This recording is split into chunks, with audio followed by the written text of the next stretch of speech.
y'all, this is Kiyomi Leslie, and a lot of you have been asking where have I been, what do I have coming up, and what's going on with me, and what about my relationship problems. So I teamed up with my girl Skittles from Girl Mob, and I'm gonna give y'all all the tea. So Kiyomi, yes, I'm so excited to be interviewing you. First of all, a little nervous, but I'm straight. So tell me 3 things that people don't probably know about you. I don't know. I feel like I kind of live my life on social media. So, I mean, a few things that people might not know is, I'm a big baby. I like to suck my thumb. Shoot.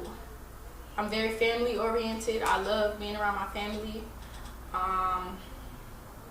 And I'm double jointed. I can put my arms behind my head.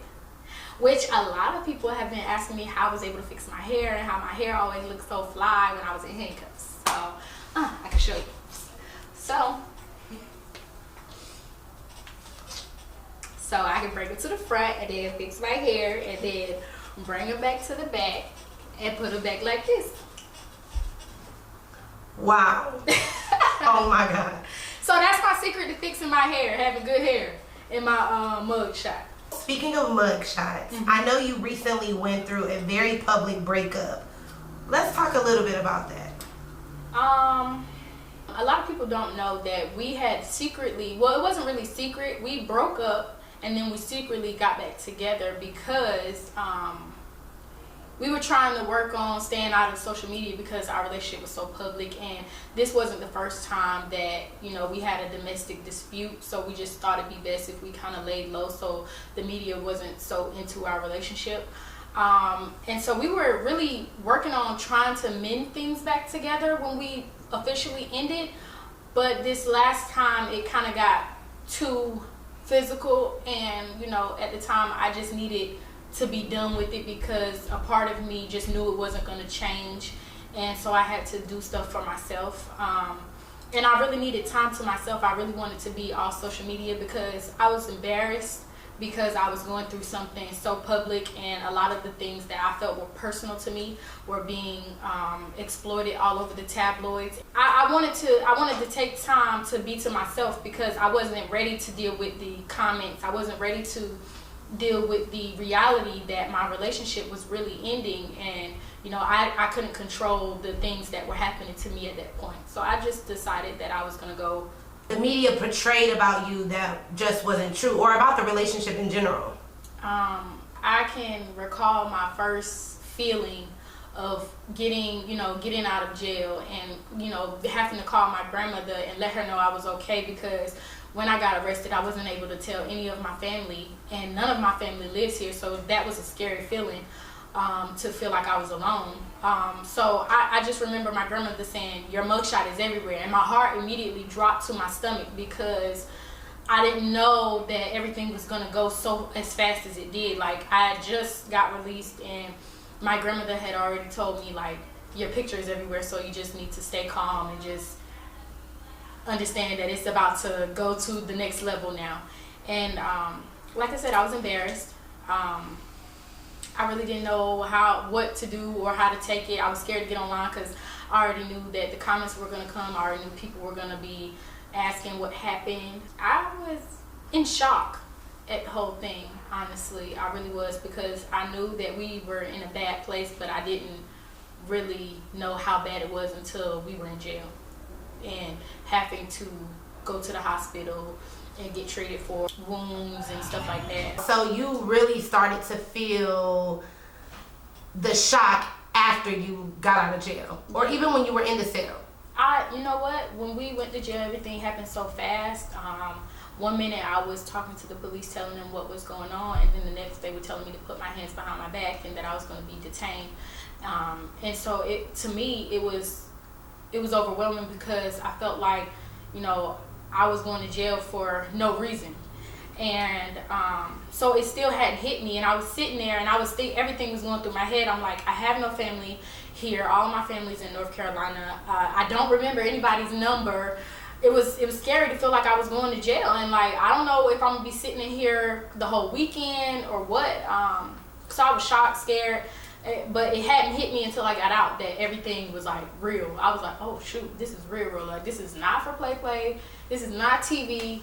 This is not scripted. I went to jail. And what do you feel like the people perceived about you from the leak of the mugshots or from the leak of the audio? When the mugshot came out, people thought that I was drunk and belligerent, and because of how they portrayed me on last season of Growing Up Hip Hop, I feel like the world believed that, you know, this was actually me beating him up, and it was a woman who was fighting for her life is what I felt like. You know, we were coming back from a party and he got upset because he felt like I was being too friendly to a guy, and he proceeded to say negative comments to me. He like just demeaning, belittling words to me in front of his friends. And we then got to the house, and a lot of the times fights and things happen when you know a person, you know how they can escalate, so you just want to stay out of their way.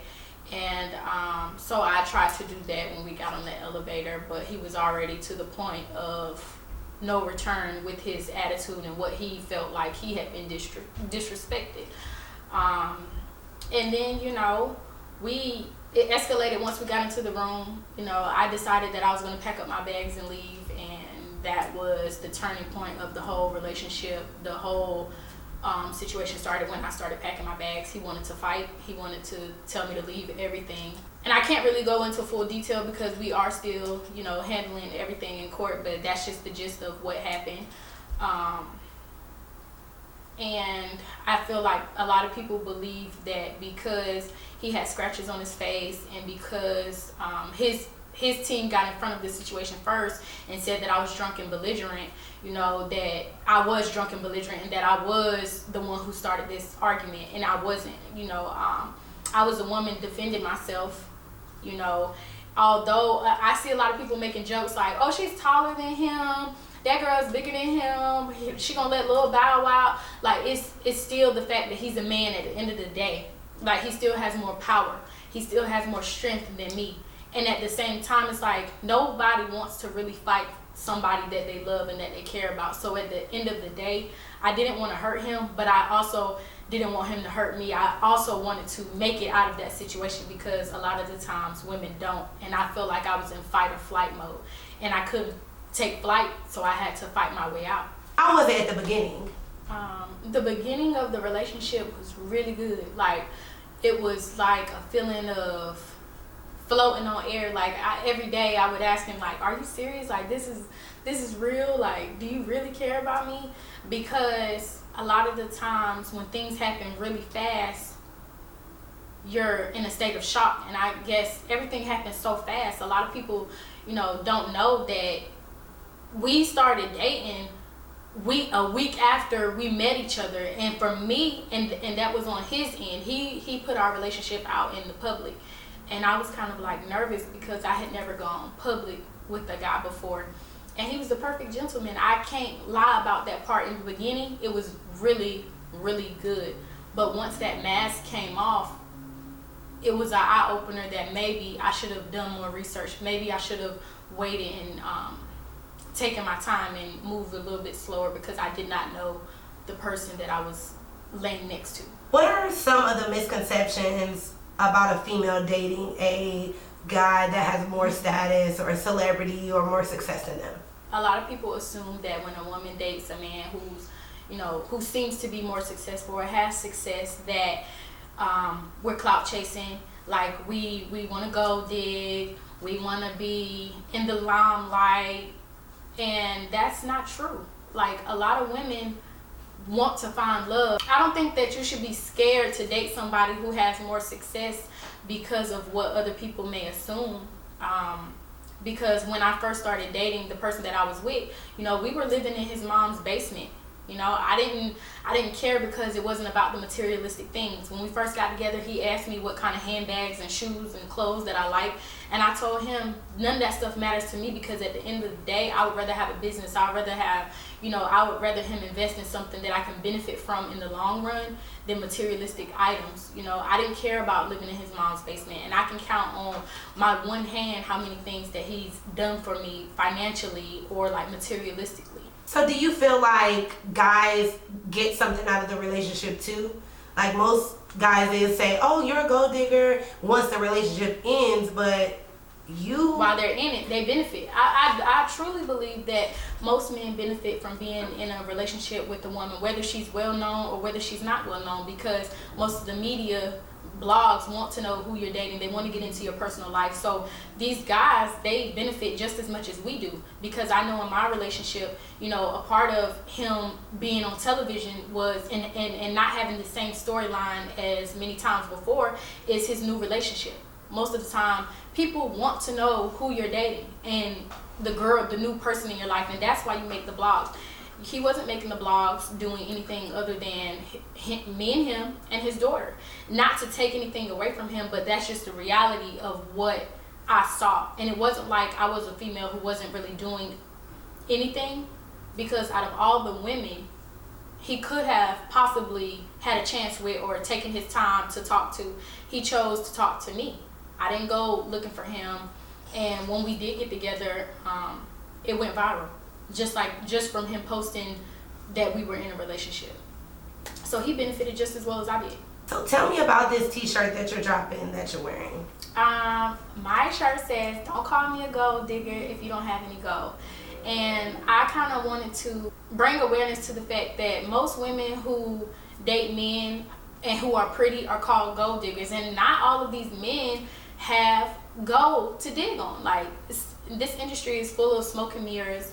A lot of these guys don't have it like they say they have it, and women will sacrifice financial stability for just being able to say that they're in love and they want that happiness. I feel like as a woman, you're supposed to be taken care of, you're supposed to be spoiled, you're supposed to be, you know, well off, and I feel like that should be reciprocated in a relationship. Like, a woman shouldn't just require a man to do everything for her. She should be there, but I feel like women are different, so we can spoil a man in different ways. Like, if he wants his dinner a certain way, you cook his favorite meal. Be there to please him physically. Everything that he needs, you be there to help him, and you help each other. That's part of being in a partnership, in a relationship. What do you feel people judge you about most from the show? I think that most people judge me about my insecurity just because, you know, my ex said that I was insecure online, and in multiple times on the show, when they don't know that that was totally not true. I was very secure. I was very happy in the beginning of our relationship, but because I tolerated a lot of cheating, a lot of, you know, late night staying out and hanging with the guys, and, you know, girls on when he's on tour, being in his hotel room, it made me have to watch over my shoulder. When I should have just left, I continued to stay. So now I was side-eyeing the person that I was in a relationship with, when if I would have just said, this is a non-negotiable for me, I don't want to have to deal with it, and just left, I wouldn't have had to look over my shoulder. I wouldn't have to feel insecure about what he's doing, because he was really doing these things. It wasn't like he wasn't. That's what people don't understand. A part of what they were showing on the show was, you know, me having a reaction to the things that he was doing off of the show. And so it carried on to the show, because we didn't want to put all of our business on the show. So I was holding back, but there were a lot of things that were going on behind the scenes, as you can see, that that weren't fixable for me. And I feel as though he played on those to get a reaction out of me and make good TV. So recently I read that your dad went to prison for drugs. How did that affect you? I think my dad going to prison affected me because that's the first relationship that you know, have with a male figure. That's the first person that you learn how to love. And when a woman doesn't have a man, you know, that father figure in her life, it can make you accept a lot of things that you normally wouldn't, because if I had my father, he would have told me that, you know, a man putting his hands on me is not the right thing, you know. And even going to see him in prison, you know, he told me that a man should take care of you. You should be treated to the best of the best because you are the best, and you should have, you know, high standards. And, you know, I saw a lot of things that were red flags in the beginning, but because I didn't have that male figure to kind of give me that blueprint on what was to be expected, I accepted it when I should not have. So do you feel like there are other girls out here that may be going through the same thing as you because they didn't grow up with that father figure? Yes, I feel like how a person grows up, their family life, that plays a big part on what they allow in their relationship. If you want to know somebody, you have to meet their family, because a lot of the ways that we adopt are from our family being there or the lack of family. I do feel like there's a lot of women out there who allow men to mistreat them or stay in relationships because they seen their mom go through it. They seen their dad beat their mom. Even if there was a male figure, I believe that it could be a combination. But most of the combination with women is a male figure not being there and not feeling that love and wanting to find that father figure in their boyfriend or their significant other. So what was that point in the relationship where did something come to your mind? Did something remind you of who you were to make you say, this is the last straw, I'm done? Like I said before, I had a lot of red flags that, you know, I was dealing with someone who was gonna end up being abusive. It started with the verbal abuse. And I can remember times, you know, hearing verbal abuse. You know, my mom was in situations. I saw my sister, you know, her face was broken in 8 different places because she was, you know, beaten by her boyfriend. So just remembering those things and just going through that feeling of going to the hospital and seeing my sister in her hospital bed and thinking like, damn, she might not, you know, be able to talk again. She might not be able to eat again on her own. It made me feel like I can't preach to her that she shouldn't be with a man who beats her. If I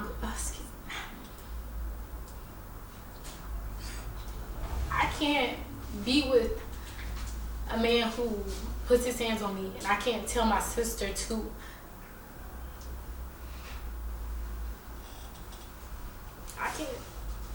I can't tell my sister, you know, to leave somebody if I'm going to stay in a situation that, you know, was not healthy for me, because it wasn't just me at this point. It was a lot of girls looking up to me.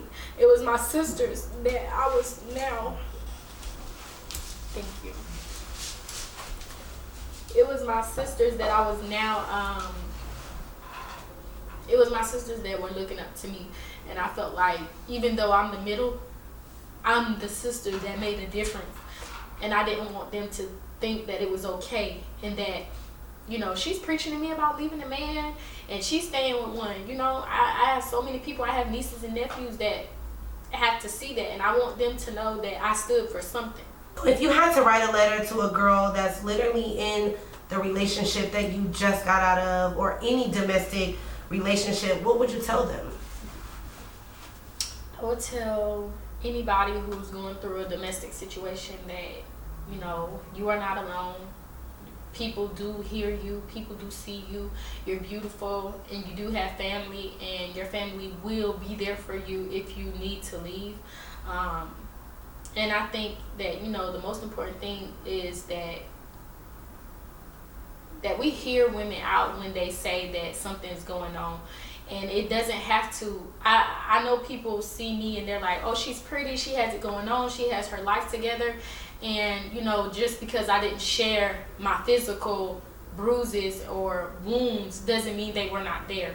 It's okay to feel embarrassed. It's okay to feel any feeling that you're going through, just as long as you have enough strength and enough family support to try to move forward. And the faster that you get out of a domestic violence relationship, the sooner you can move on.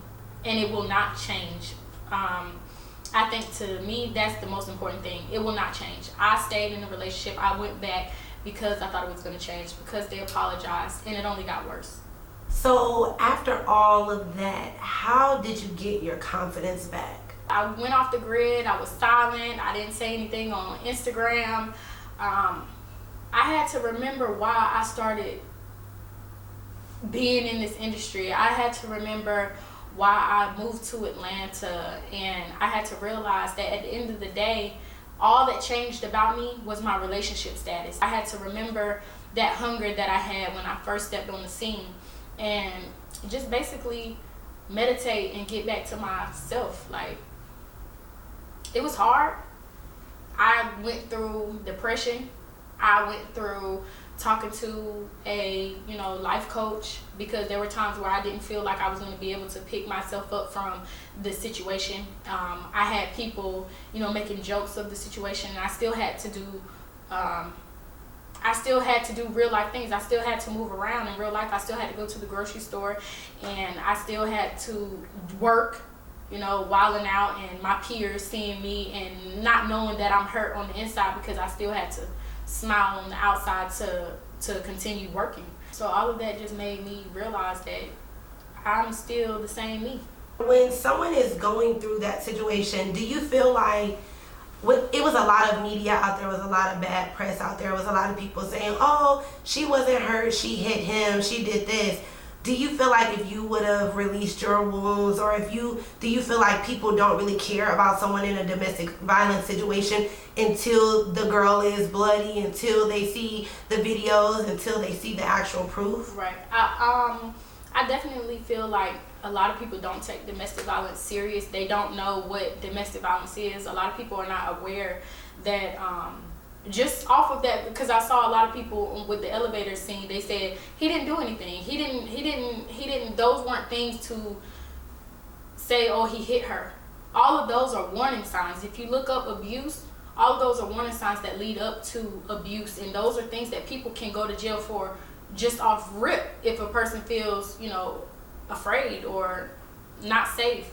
I do feel like, because I didn't release my wounds or my scars, but at the time, like I said, I was very embarrassed, I was humiliated, and I didn't feel, and I still don't feel as though I need to show my wounds to social media. I feel like we live in this age of social media, and we feel like social media is the judge, the jury, and they are not. I didn't care to release my photos because I wasn't trying to prove anything to them. I was trying to better myself and handle the situation off social media and off the grid, like heal before the world even figured it out that we were going through this. But I didn't have time to do that, so I had to just move forward. So on a positive note, I've been seeing you working on new music, doing different business ventures. You said you had something coming soon on Instagram recently. Yes. So what are those things that's coming soon? So a lot of people were asking me, when I was taking my time off, like, what was I doing and how was I staying, busy. I was working on a lot of things. A lot of people were asking me about how my skin, how I keep it clear and what's my daily routine. So I decided to give you guys an amazing skincare line to show you exactly how I keep my face so fresh and so clean. I also am working on a book, to tell the ladies a little bit about what you should expect, how you should go about relationships, and what to actually do when in a relationship to make it work. Because a lot of us are not taught how to make a relationship work. We've been in single family homes where you don't know. So if you don't know, you don't know, and it's okay to accept that you don't know, but you gotta better yourself. So I'm coming out with a book. I'm definitely working on new music all the time. I'm always in the studio working on new music. I've struggled with giving it to you guys because of the fact that I'm so hard on myself. I want everything to be perfect. I'm a perfectionist to the max. And this is my first time coming out with new music, so I want you guys to love it just as much as I do. And so it's taking me a little bit of time, and I know when I really put it out, you guys are gonna rock with it. So tell me about your rapping style. My rapping style, I feel like in this generation, it's just a whole bunch. I don't like to categorize myself. I can say the few people who inspire me. I love Lil' Kim, the way she was so nasty, the way she was so you know, I'm sexy, confident with herself. A little Foxy Brown, her deliverance, her swag, her mannerisms. I like Trina, how she was so vocal, her accent, because I'm Southern. I have a little accent. I love Trina. I love Nicki Minaj. She's so animated. She's such, you know, this big personality. I definitely love Cardi B, her story, her hoodness, her gutta ways.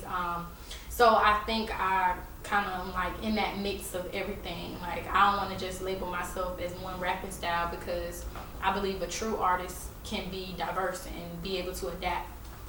What do you love most about yourself? I love my personality, because a lot of the times, a lot of people don't know what it takes to be this resilient, to get knocked down 9 times and get up 10, to actually be hated for being so strong and so confident with yourself. And a lot of women reach out to me and they ask me how to become as confident as I am. And I feel like that's something that I love about myself, my big, bold personality. I don't give a fuck. And just my fiery personality. Like, anybody who meets me, first, they feel my personality. They feel my energy, my good energy. And if they don't like me, it's because they're not accustomed to somebody being as bold and outspoken as myself. Did you see yourself in this position 5 years ago? No, I really did not see myself in this position 5-10 years ago. I was working a regular 9 to 5. I was, you know, working at Dillard's. I was working at Abercrombie. I always knew that I wanted to be somebody. I wanted to see my name in lights. I didn't really know what I wanted to do because I was so young, but at the same time, I knew that I was going to be the it girl.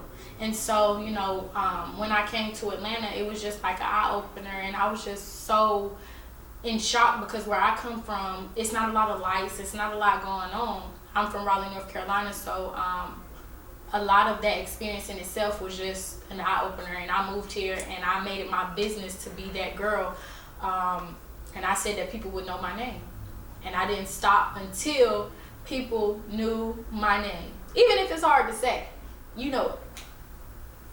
So what are some of the things that you want to accomplish this year?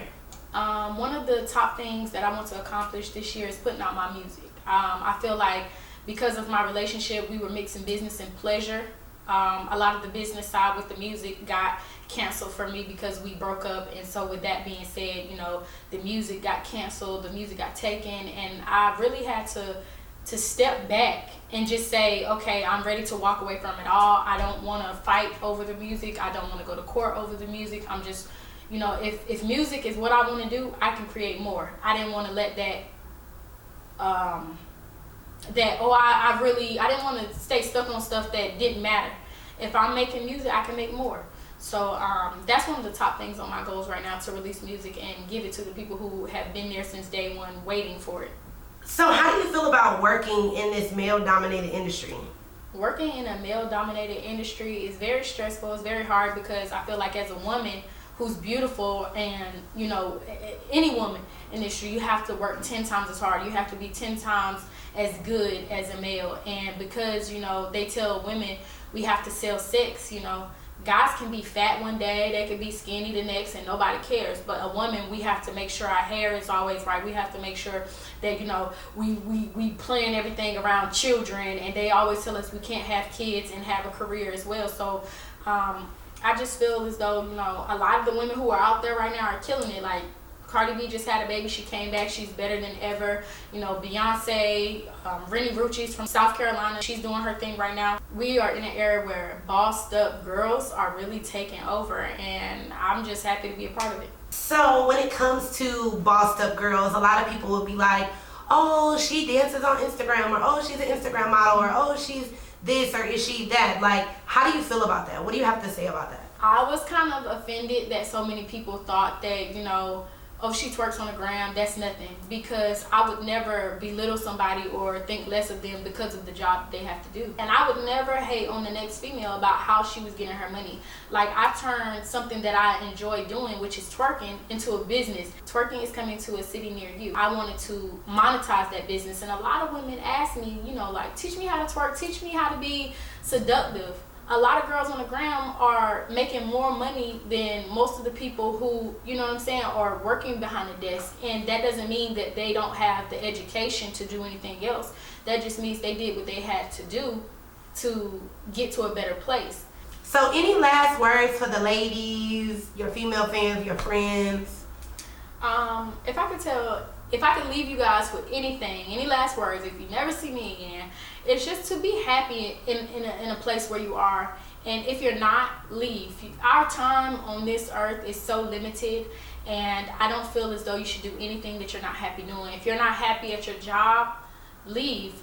Don't be scared of the unknown, because sometimes that uncomfortableness that you feel is your higher power trying to push you forward and excel to where you need to be. It's okay to not have it all figured out. It's okay to, you know, not be in a place right now where you feel comfortable, because, you know, and don't let anybody else make you feel as though you're not enough because you're not driving the kind of car or you're not making the kind of money as someone else. You know, you're okay. And if you focus on yourself and focus on the things that make you happy, I feel like you're going to be okay. I had to learn to stop comparing myself to people on Instagram and the way that they're living their lives, because 90% of the time, how they're living their life on Instagram is not how they're living their life in real life. So stop comparing and competing and just live your life into the best of your capability. So y'all, I know that I've been giving y'all a whole bunch of tea, and I know that y'all have been asking me more questions. So if you have any questions that you want to have answered, comment below. And if you want to see a part 2, let me know. If I missed anything, if I didn't get anything, you know, make sure you tell me. And keep it cute, sis.